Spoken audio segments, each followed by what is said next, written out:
Today's webinar is entitled An Introduction to the Envision Sustainable Infrastructure Framework. And this is, for those that aren't familiar with this, you will be. It's here. We have a very well qualified person in Michael Bloom here to walk us through this. I first want to thank any branches that are hosting group viewing sites. We appreciate that. These webinars are part of the ASCE member benefits for continuing education for our members. So we do thank you all that decided to spend your lunch hour with us today. If you're not a member, if you're here as a guest, please consider joining, and you can find information on the website. Reach out to Mike or myself. So with that being said, I'm pleased to introduce our presenter for today's training, Michael Bloom.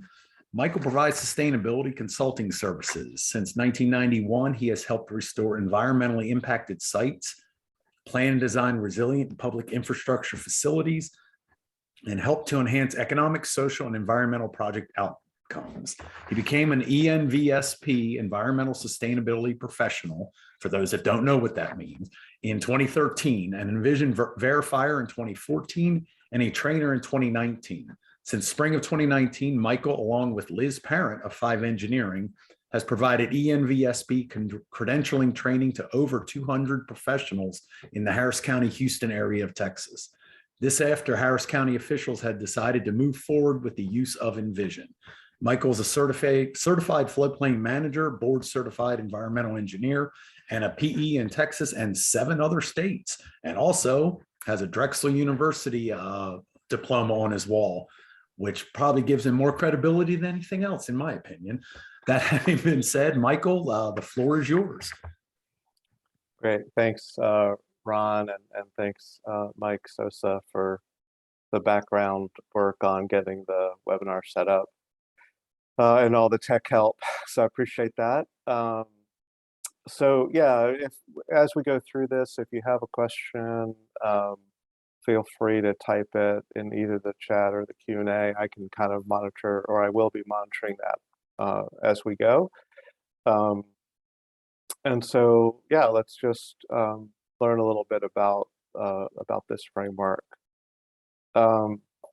So basically, around 2010 or 2011, the 3 big organizations that you see at the top of your screen, the American Council of Engineering Companies, American Public Works, and of course us, but the National Society Group, they created a new nonprofit called the Institute for Sustainable Infrastructure.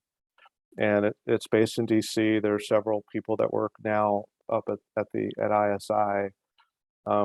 But they basically collaborated with the Zofnass program, which is at the Harvard Graduate School of Design. And they had already been working pre-2010 on some ideas about what this would look like, what a rating system would look like, kind of similar to LEED, but instead of for buildings, right? What could you do as a planner or an engineer for horizontal public infrastructure? So they were able to partner with Zofnass, and then that led to the publication of Envision in, give or take, around 2012, 2013. So what is it, right? So what I like this sort of almost like an SAT question or problem, right? If cat is to dog, apple is to what? So LEED is to architects, what Envision is to planners and engineers. Just a kind of a quick way of, if you're in an elevator, that's a great way to explain it. So it's very similar point systems with a lot of different ways to enhance the project outcome in a real physical sense. Like the outcome is different, the project benefits are different, but you also get this administrative points figured out, so you can get a higher level, a higher score in Envision. Definitely encourage everybody to check out the website, sustainableinfrastructure.org. There's tons of information available for free on the website. You don't have to pay to even get access to the full manual of the framework. So let's talk a little bit about kind of what the the issue is, I guess, or kind of why it was created. So I think sustainable development is a little different than just the general term sustainability, but the idea of sustainable development is relevant for us because that's what we're doing. Our projects as engineers are a form of development, whether it's infrastructure for mobility or flooding or water, or even houses. These are all infrastructure projects inherently are development. And so how do you do that in a sustainable way? And so way back in the 80s, there was some discussion about this. And one of the great definitions of it, of sustainable development, is this idea that you're not going to prevent the future generations from having a decent quality of life, right? If for example, we were to not be able to make any more concrete because we used it all. I mean, that's an exaggerated example, but if somebody wanted to make something out of concrete in the future, that would be a problem if there wasn't any left.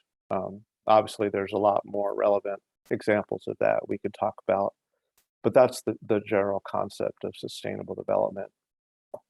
Now, so this is a pretty complicated graph that's worth talking about a little bit at length. So I'm going to spend a few minutes on this, orienting you to both the horizontal and the vertical dimensions, and then really explaining it in detail. So the horizontal dimension is the United Nations Human Development Index, which is based on three main inputs. And this is a very rigorous and not at all subjective data point. The input to Human Development Index is quite robust, and there's not a lot of debates about it. You can do that. You can put those inputs or collect that data at the national scale, at a country scale, or even at a state, or even potentially a zip code scale, to calculate what the HDI is. All those dots are actually at the country scale, and the countries are color-coded by the continent or the region. So obviously, if you were just asking, a bunch of people, like on this webinar, there's 24 of you here, raise your hand if you'd like to have an HDI of 0.2. Probably nobody would vote for that, right?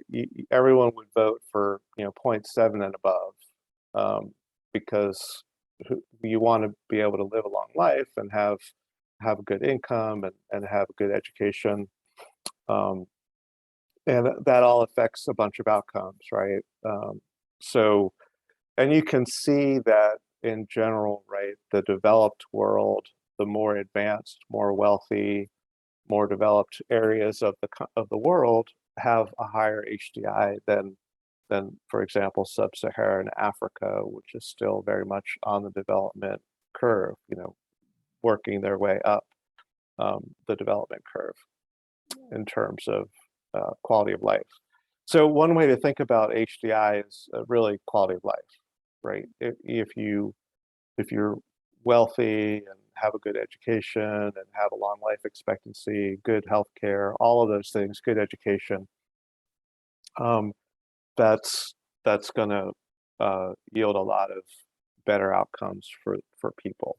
Okay, so that's the horizontal. The vertical is a little bit more subjective, but it basically, what it's trying to explain is that for every group of people has a consumption rate, if you will, and you can measure that consumption rate based on, kind of convert that consumption to an area. And so the bigger the area for, let's say, food production, or for water or energy, or any of the other really important key components to survival, the bigger the area, the more consumptive that group of people is. So the higher you are on this ecological footprint scale, the vertical, the more consumptive you are, is kind of a short way of saying it. But like I said, there's a lot of subjectivity about what inputs you use and how you convert a consumption rate to an area, and even, you know, um, what the key measurements would be.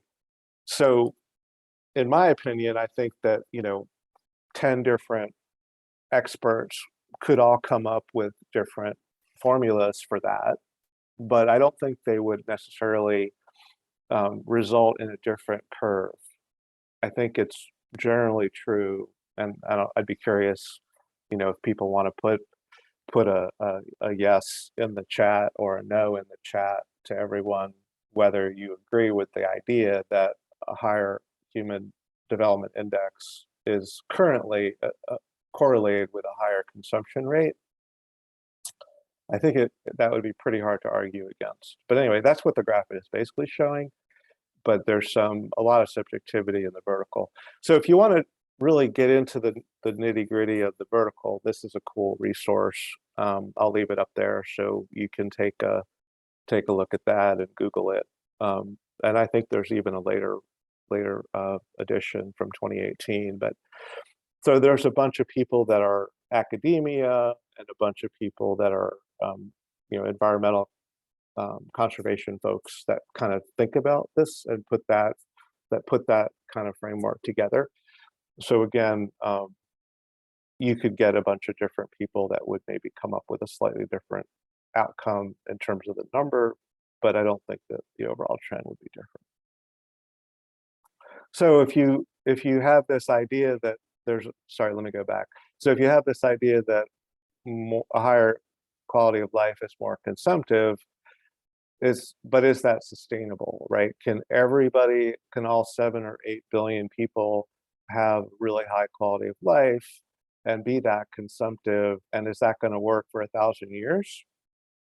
That's kind of the debate, right? So the idea here is that, well, if you can lower the consumption down to an area that actually is below, actually winds up with no net consumption, right? If you're kind of at a point where you're below the biocapacity of the planet, in other words, the planet can replenish what you're utilizing at the same rate that you're using it, then you're no longer consumptive, and then that is sustainable.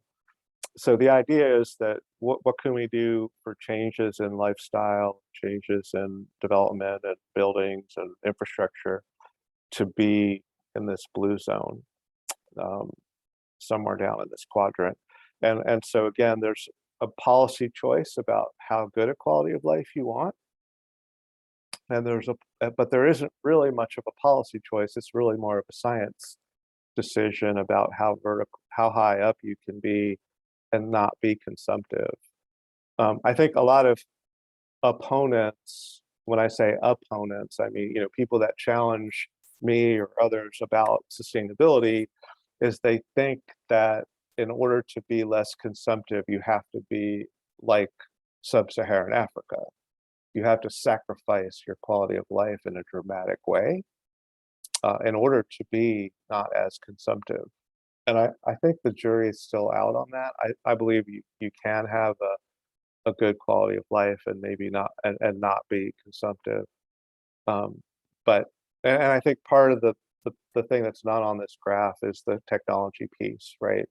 If you look at just food production, for example, we've made tremendous technological advances in the amount of food that we can produce on a given acre. And so I think there's opportunities there that are not really shown on the graph. But please type a question if you have one.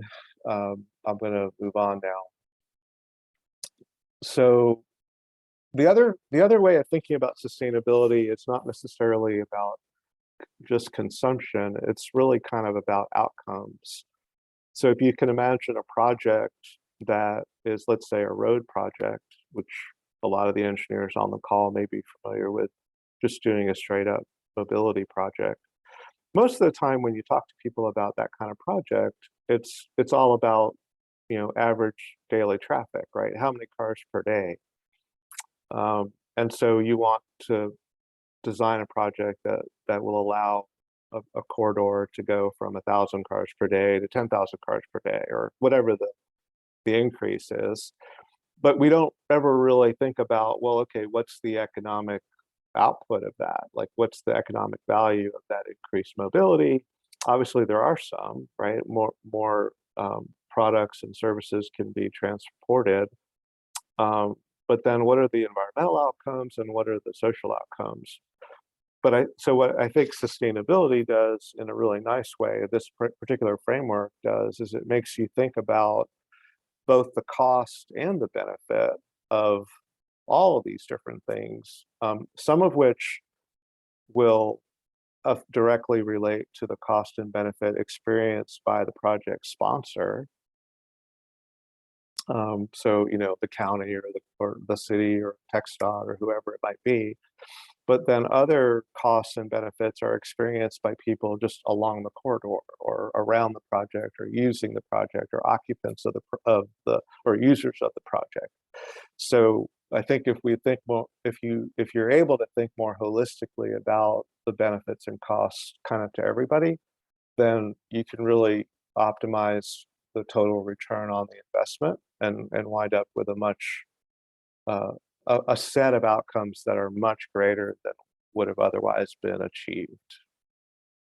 So that's what we call the triple bottom line. The reason why it's called triple bottom line is because we always are used to accountants and companies, and if you have, you know, a company, you always think about, well, what's the bottom line? You know, how much profit did we make this quarter? And so that's like one ledger. You take all the revenue, subtract all the costs, and you have profit. But the idea of a triple bottom line is that you have three ledgers, one for environmental, one for social, and one for economic. And you kind of do a tabulation of all three and then can report back to people that paid the money to do the project or decided to do the project, you know, what the outcomes were. Maybe you have a project that doesn't do as well economically, but there's lots of social and environmental benefits that are monetizable, right? You can estimate a dollar value associated with that. All right, so Envision has two parts. You can get credentialed. People are credentialed. So, you know, I'm an Envision sustainability professional. These are folks that have been trained on the system and can help guide a project through the process of becoming verified. So projects are verified, people are credentialed. I hear people say all the time that, oh, well, I'm certified and my project is certified. I like to use these terminologies because I think it's a little bit more accurate to talk about, but certified, people will generally understand what you're talking about. I think LEED uses that term, right? So a building is certified as LEED. A LEED AP could tell me if that's correct or not, but our language in the Envision world is different for people and projects. And so of course you can apply you can use Envision to rate or score lots of different types of projects and the main rule is that they should not be intended for human occupancy or like permanent human occupancy. So you wouldn't do it for an apartment building, you wouldn't do it for an office building, because that's really for LEED. The Envision sponsors, Institute for Sustainable Infrastructure, don't want to directly compete with LEED. And you can have a project that would have a building that would be LEED credentialed or certified or whatever the proper term is for LEED. You could have a project that has a big footprint that has buildings on it and other horizontal infrastructure, and it could be both LEED and Envision verified or credentialed. But a lot of the projects that are that have been used where Envision has been used are more traditional infrastructure, you know, hard infrastructure projects, and you can see the list here. All right, so there are 1,000 points available in the system. And the 1,000 points are broken out into all these different credits. And what you basically do in a project is you think about how you're going to optimize outcomes, get a better outcome, and get more points in the numerator, right? So if you had a perfectly sustainable project, this is, you know, fantasy world, you would never actually have this, but you would have 1,000 points in the numerator and 1,000 points in the denominator. That would be 100% of the points. And that's really, really impossible to get to.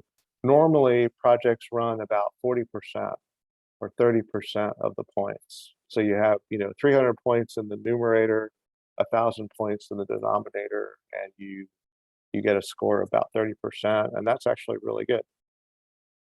Anyway, the points are all divided up, the credits are all divided up into these categories, right? So quality of life, the main categories there are about health and well-being, you know, mobility. I'm not going to read this, but you can get a feel for it. A couple of things to point out, though. So if you've been, depending on where you live, there are different areas of the country that are talking more about public dollars, where public dollars are invested, and whether or not certain communities have been have a lack of investment. And so there's this whole idea of equality or equity around infrastructure, housing and highways and all sorts of infrastructure can be looked at from an equity perspective. And so there is a credit on here called Advanced Equity and Social Justice. So you have to read the credit to figure out what you'd have to do in the project and how you'd have to plan and think about the project in order to get not only those points, but that outcome. I want to try to really encourage people to realize that the system, if you view the system as merely an administrative paper process where you're just trying to get points, you're not going to make it. It's going to fail. What you really need to be thinking about is the system guides you in planning the project and designing the project so that it actually does deliver better outcomes. Because what matters, obviously, is not the administrative process and the plaque. What matters is the actual outcome. And so leadership talks about, you know, a lot more stakeholder engagement. Let me just point out one kind of stereotype, I think, that's out there for public engagement. You know, we could probably do a show of hands, or you could type in the chat, "Yep," if you've been on a project like this. But you know, how many people have been on a project where the owner and the design team are like, "Yeah, this is what we want to do. This is what it looks like. Here's how it's going to work. Here's the preliminary concept, or maybe even a preliminary design. And we have to do a NEPA thing. We got to do this public meeting. Crap. Okay, let's schedule the public meeting." And it's really like, "Here's what we're going to do, guys. Any comments?" And you know, you write down the comments. "Thank you very much. We appreciate your input," but you do what you're going to do anyway. I mean, that's the typical sort of state-of-the-art public engagement right now. It's just the checkbox will present. It's called publish and defend for people who are cynical about it.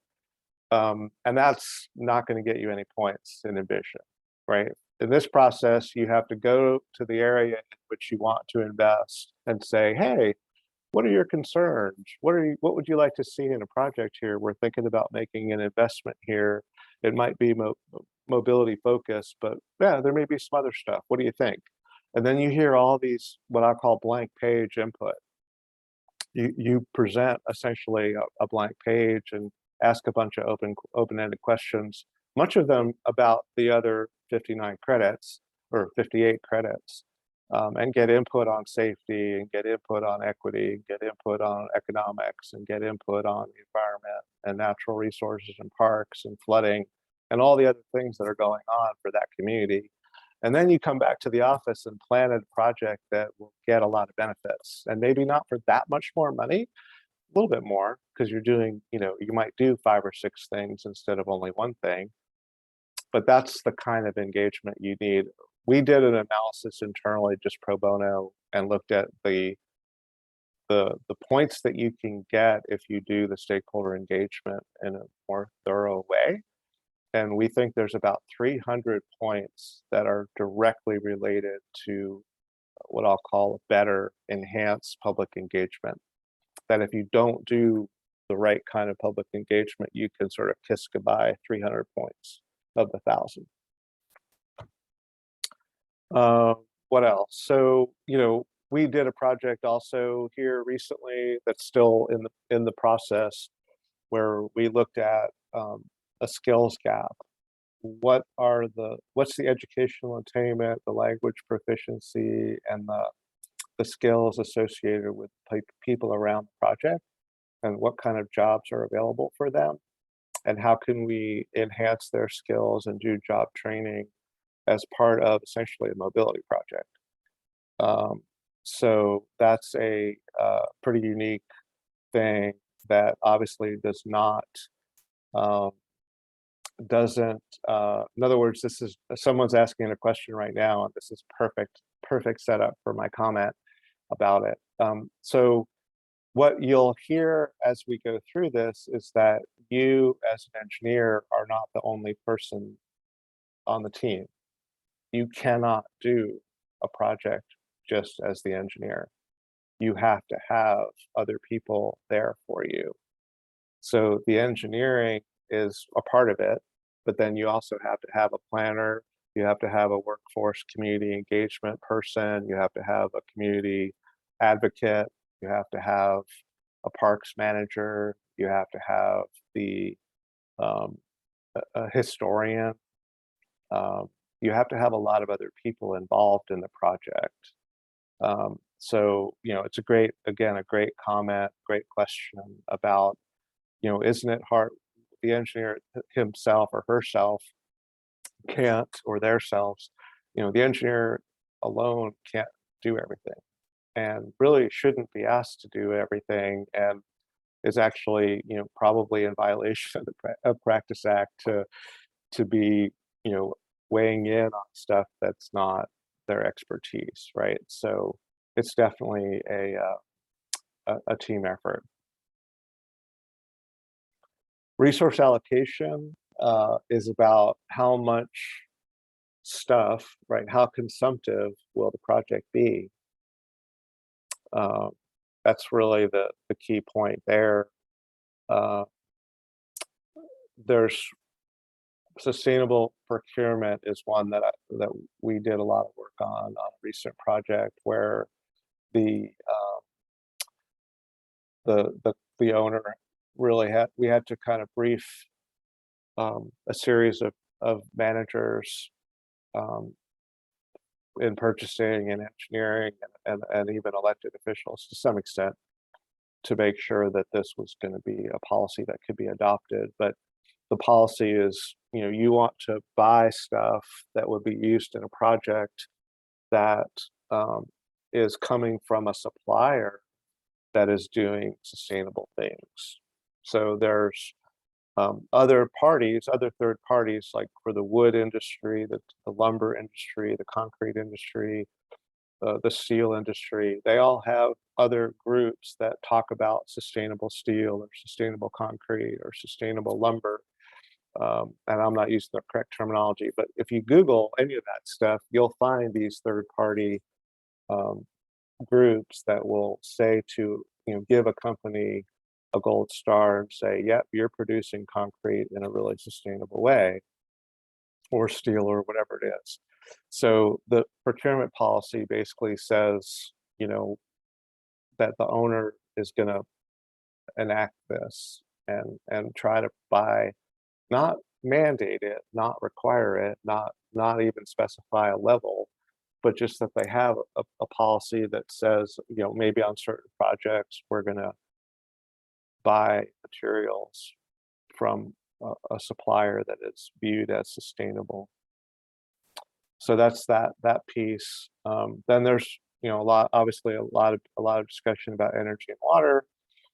Natural world, if there's anybody on the call that is in environmental permitting expert, either NEPA or wetlands type permitting. All of this really relates to, going beyond just the NEPA process and getting the permits that you're required to get. I like to think that, or explain that Envision is really beyond the current practice. So if you get, let's say 0 or 5% of the Envision points on a project, you're doing everything you're supposed to be doing. You're meeting all the laws and regulations and practices. You're essentially delivering a project the way we do today. And that would be, essentially no Envision points, maybe 5% or 10% of the Envision points. You'd have to really increase your thought process and level of effort, and also look at additional benefits that the project would deliver. The scope of the project is going to be bigger, right? It's going to be more, do more. And that's how you get into higher levels of verification and Envision. So you don't just mitigate impacts in the natural world under Envision. You have to actually restore a habitat or create more wetlands in order to get the higher levels of points and outcomes. And then the climate and resilience piece is about, both carbon emissions and hazardous air pollutants. Obviously, carbon emissions have an impact on long-term climate change. And then the hazardous air pollutants are just, again, a health issue and a long-term, human health issue. And then the resilience piece is about, well, for folks that, let's say, are in hydrology, or folks that design roads that have storm sewers, the question we should all be asking is, well, if our current standard of care is to design facilities that could handle the 100-year storm event, the question we should ask is, well, what will the 100-year storm be in the year 2050 or in the year 2060? And so, or for example, if you're doing a project along the coast, what will the sea level be in the year 2060? So resilience talks about this longer term vulnerabilities and changes in that, and just really going through a process of identifying what they are, and then how you're going to design the project to account for that and mitigate those long-term effects. So I just spoke, at length on those slides, but really, so let me just talk a little bit about each of the format here. So basically, each one will have a metric, which is kind of what is the measurement, quantitative or qualitative thing that will decide what the outcome is, and then what your points are. The intent is just the global, what are you trying to achieve? And then the criteria is different levels of achievement that will yield points and, again, outcomes. So these are the stuff that we've already kind of talked about. I won't review this again. Let's see if there's anything that jumps out. There's just a lot of, even the health and safety, right? We all know about OSHA. We all know about, hard hats and steel-toed boots and PPE and traffic safety plans or traffic control plans. All of that's fine and it works. It's not broken. But what about, like, can we do it much better, right? Can we really even maybe have wellness programs, or even additional enhancements where, instead of having one traffic accident where either a pedestrian or a bike rider or a vehicle operator is injured or dies, maybe that the outcome is that happens typically every 10 years. There's one fatality. Maybe we could, make that essentially, one fatality in 100 years. Those are some of the things that you talk about here with safety. The light pollution is all about how it affects the habitat. So it's and people nearby.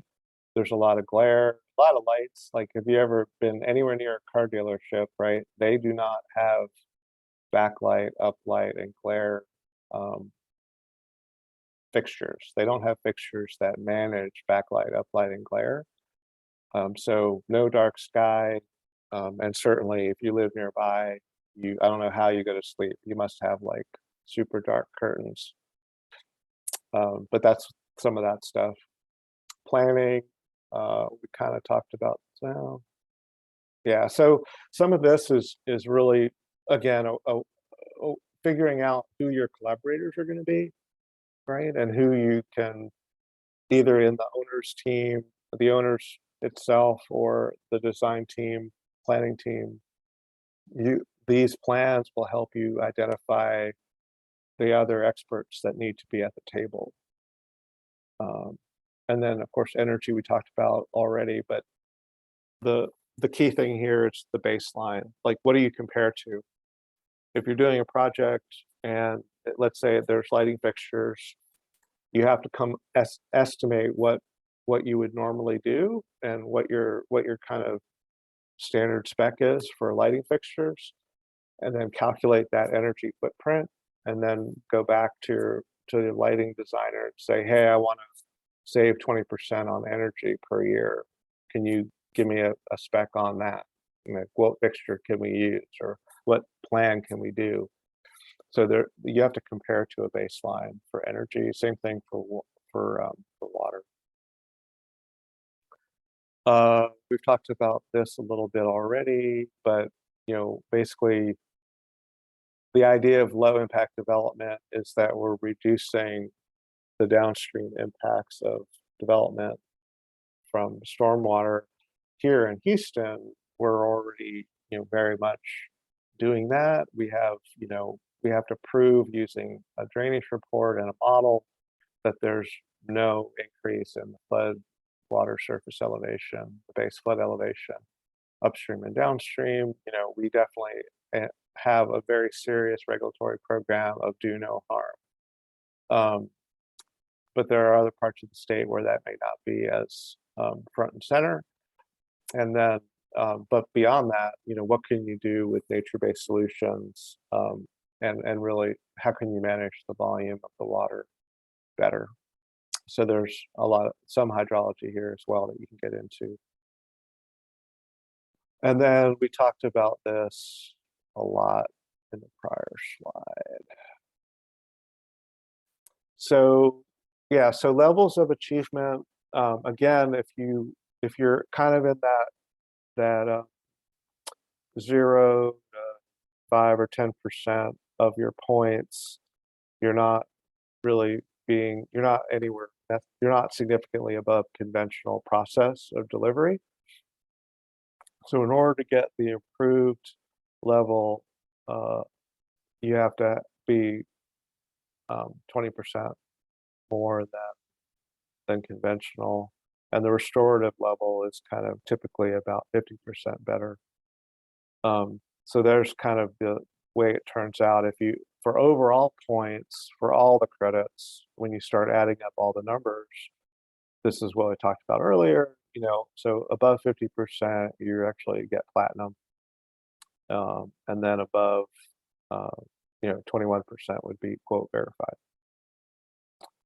Now, how does it work in practice? So if you decide to either take the online class or an in-person live class, Liz and I have been doing several, at least in our area. Some of them have been, well, a lot of them here since COVID have been virtual, so you can attend that from wherever. But we will do a class to have people become Envision sustainability professionals. So the orange is the NVSP on the project team. They are the person who tries to coordinate all the different disciplines and the owner and all the different parts of the owner to come together on just making decisions to get better outcomes and more points. And then they eventually will actually submit all the paperwork, collect and submit all the paperwork to the Institute for Sustainable Infrastructure. They'll review it and coordinate with a third-party contracted verifier, and the verifier reviews all the material and will come up with a ruling in cooperation with ISI for what the level of verification is. So that's kind of how that works. Let me just jump to this one. So this is actually the easier one. I would recommend if you're an ENVSP or you have somebody in your company or somebody approaches you about the process, they talk about this idea of doing it these two pathways. This one I'm going to do first because it's easier, and then we'll go to the more complicated one. This one is basically you plan, design, bid, construct, and maybe even commission the project, and then get your verification after it's completely done. It's much cleaner. Takes longer, but it's much cleaner. And basically what happens is the ENVSP project team will coordinate with everybody. You can do some initial assessments. You can kind of run through the points at every process as you go through the planning and design of the project. But eventually you even construct the project during this process. So all the construction related credits, everything the contractor does that relate to credits, you can collect all that data and even be talking to the contractor throughout the project construction phase to make sure that you get all your I's dotted and your T's crossed. Then when it's all done and you've got all your paperwork and all your outcomes are documented, then you submit all of that. And again, the ISI coordinates, it's verified with the verifier, and then you get an outcome. You get the points, and it tells you whether you got platinum, silver, gold, or whatever. And then you have one chance to kind of revise and resubmit anything maybe where there was a misunderstanding, or you maybe didn't explain it properly, or you're missing a document, and then you get an updated final award, and then you get your award. So that's the clean way. What I prefer, what I'd recommend folks do. Now, the other thing you can do though is you get the award after design, but before you build it. But after you build it, you have to confirm what's called pending credits. So you can actually get, you have the two, the cycle of revise and resubmit, and you'll get the award prior to bid, or maybe right around the same time as bidding.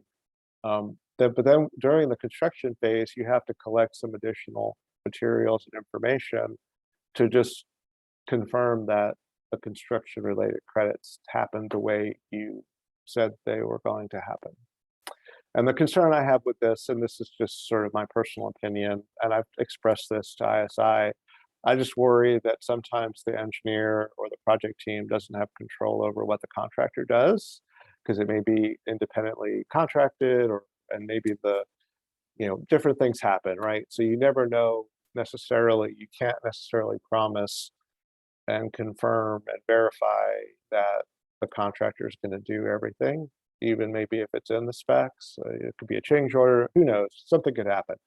So I just worry that you might get an award and then not verify or confirm some pending credits, and then maybe get a downgraded award.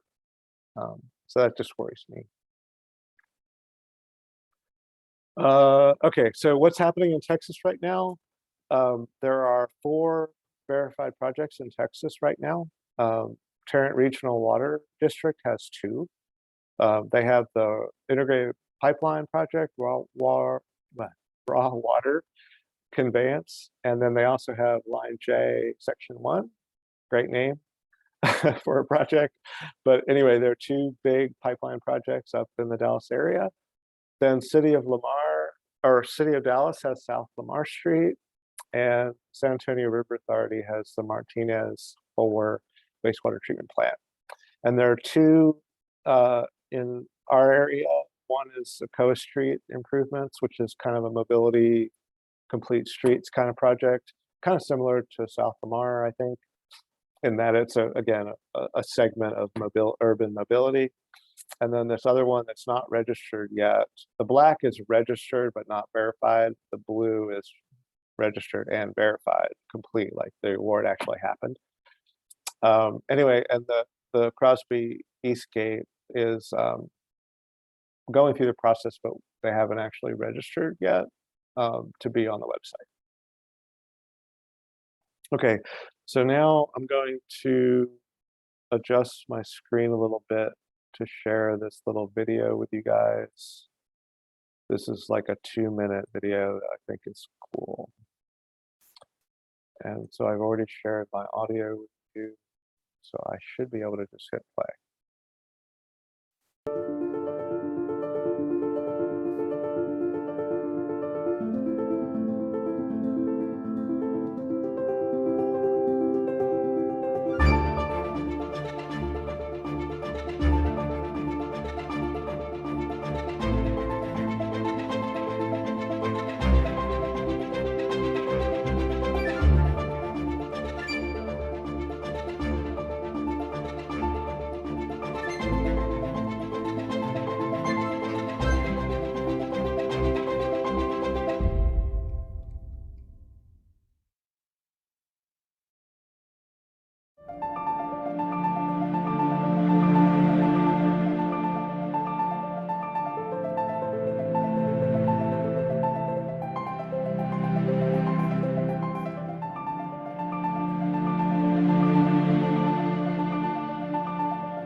Okay. So yeah, that I think gives you, it's a 2-minute quick overview. So if you have colleagues that are like, wait, what is this Envision thing again? That's a cool way to just introduce it to them quickly. Um, so a couple of more slides. These are just recommended next steps. If you're interested in learning more, you can go to the website and create a free account. You can download some of the key resources. The Envision manual, you want to look for version 3 or V3. It shows up a little out of order, but it's the most recent one with the date on it. There's also like an Excel spreadsheet you can use, again, just offline to start talking with consultants and your internal team or your own projects that you're working with to see kind of where you fall. If you answer the questions accurately, you can get a rough idea of what you might wind up with. There's also a cool directory on the website for all the people that are credentialed. Companies are listed. All the public sector agencies that have signed up to be listed are on there. And I just encourage you to go ahead and take the test, or take the class and take the test and use the system. It's a great way to just think about how to make the projects better and do a lot more, provide a lot more benefits. And so there's my contact info if you have any questions or want to follow up on anything. But we've got 8 minutes if you want to ask any questions now.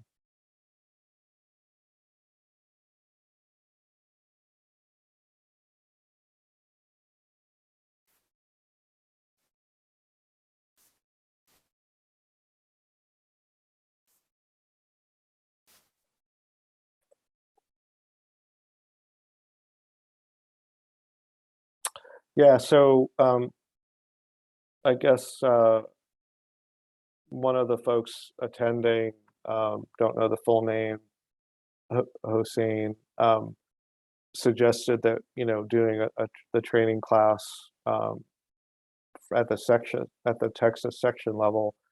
One thing I would say is that that's certainly something that the board of the section could look into, but or the staff could look into. But the other thing is that there is going to be at least two opportunities in 2022 at the society level. ASCE Society is going to offer a live virtual class twice in 2022. So you can keep an eye out for that at the society level. I'll I was contracted to provide the class in 2021 at the society level, and we wound up getting close to 32, I think it was 32, 33 people. And so uh, that that was a success, right? They were happy with the attendance, so they're gonna do it twice more. The dates haven't been picked yet, but I would think, sometime in the spring and then maybe sometime in the fall, just kind of spread out evenly through in the year. But you can keep an eye out for that as well. Let's see. So yeah, uh, Otis is asking about the social. Um, yeah, no, that's a great point.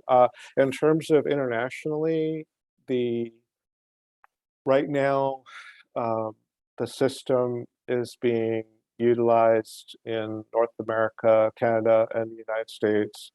There are there's some work in Mexico, Turkey, and I believe um, I want to say Spain, but don't quote me on that. Um, but I think uh, the framework is I think the value of the framework is that the the metrics and the how I don't want to say it, the metric and the intent are are well articulated, even though there is some, I think, subjectivity in interpretation of some of the components. I don't think it's as quantitative as LEAD is. I do think it at least provides a framework for thinking about it. I could imagine, um, I could imagine that in like, well, so the joke that I make sometimes, you brought up China, for example. If you're in a command and control sort of top-down economy, not a free market economy per se, or more of essentially a do it my way kind of governance, um, you know, the there's really it's pretty hard to have a discussion about equity because there's not like a democratic process for figuring out where the money should be spent. In America and in Canada and a lot of the Western democracies, right, where the public money gets spent is a direct result of the election that happened, right? So we actually have, um, contrary to recent reports, we have fair elections in this country, and so if whoever wins the vote and is in the governance role, they get to decide where the public money is spent, and they get to decide what they mean by equity. Um, but I think in some of the more dictatorial governments, that is not a thing, right? Because they just decide where the money goes. And then Ron asked about credentialing class. So it's 8 hours. It sounds horrible when you first hear it's 8 hours, but it's actually really fun. We have about, I would say, like 5 of those 8 hours are breakout sessions with like 6 people talking about each credit. So there's a lot of interactions and discussions and interpretations of the manual. Let me hold up the book. So you'll definitely want to print out the book, and you'll you'll be flipping through it page to page and highlighting things and taking notes in the book. This is the manual that is the Bible. The cost is depending on if you have food and beverage and a venue and in person, it can go anywhere between, I would say, $600 and $800 for the class, and that gives you access to the test, and that's essentially gives you the first year of being an ENVSP, and then the maintenance is $50 a year. So that's the cost, and then do a class before CECon. Oh yeah, like right there, like a pre-conference workshop or something as part of CECon. That's a cool idea. Cool. Well, I think we are at time. Yeah, Michael, I don't see any other questions. I think you kind of addressed things as we went along, and so that doesn't save the bulk of everything for the last minute. So very interesting, and we want to thank you again for coming out. I say coming out. That's ingrained, for joining us and doing this webinar today. For those attending.